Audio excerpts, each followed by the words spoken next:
So part of the reason why I wanted to use our imaginations today is because the best way that I found to come up with this is to actually, let's all close our eyes. And first, I want to use a little meditation trick that I learned from a previous speaker named Angelito. So, we're all going to breathe in through our nose and exhale through the mouth. A few more times. In through the nose and out. Let's keep our eyes closed. I want you to imagine this is your world. This is your reality. You have 4 senses: taste, smell, touch, and hearing. Eyesight doesn't exist.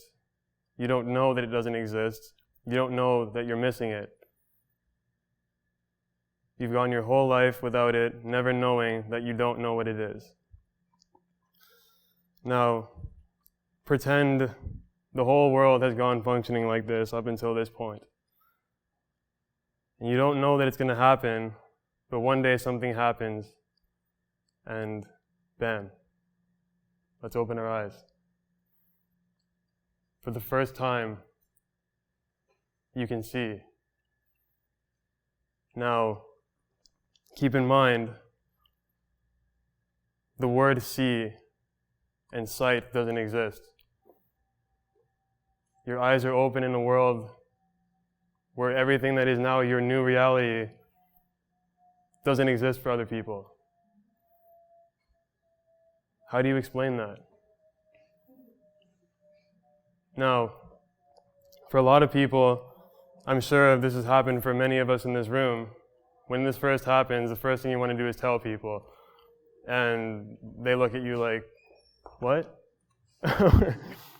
Now, for me, I'm not looking for a pity party or anything, but I was born like that. And I lived my whole life feeling like something was wrong with me because everything that I think is normal to other people is just, what are you talking about?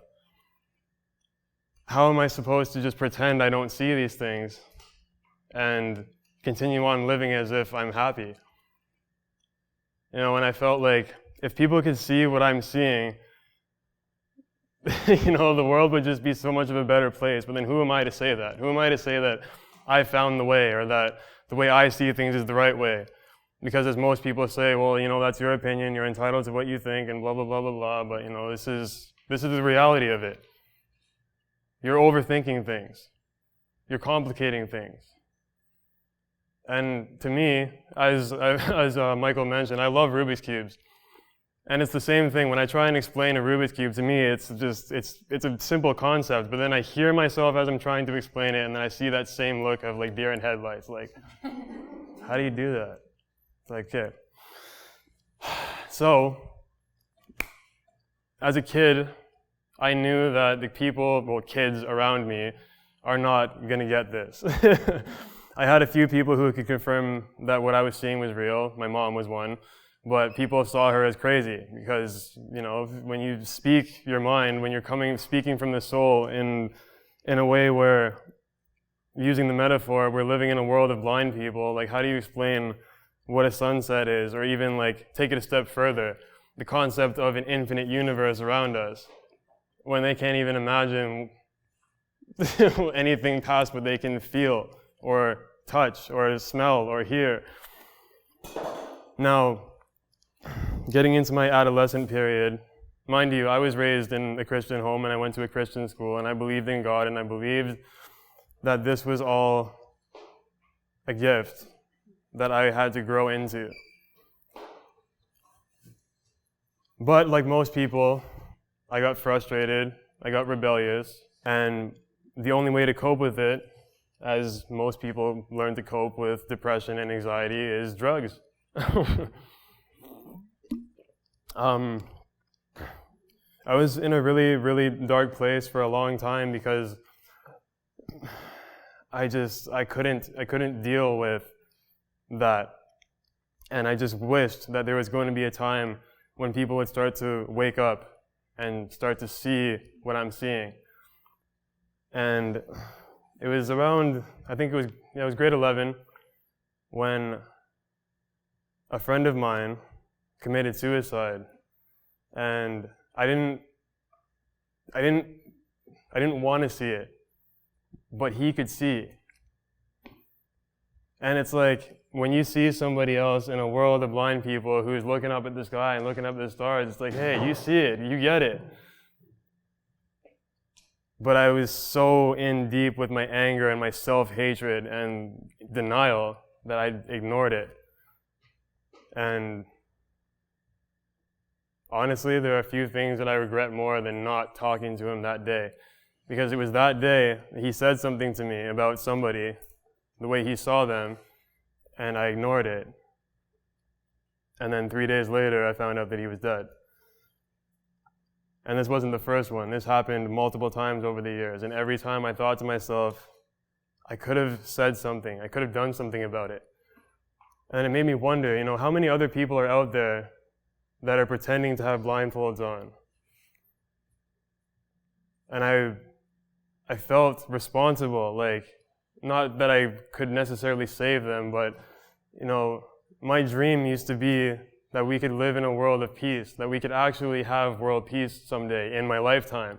And every time I tried to talk about that with people, they'd say, that's not going to happen, that's unrealistic. Dream realistic dreams. And it's like, isn't the point of dreaming to think about the unthinkable and the unimaginable, right? So again, I'm still frustrated at this point, and I'm not saying go and do drugs, but when I tried LSD for the first time, I had an out-of-body experience, and I saw everything.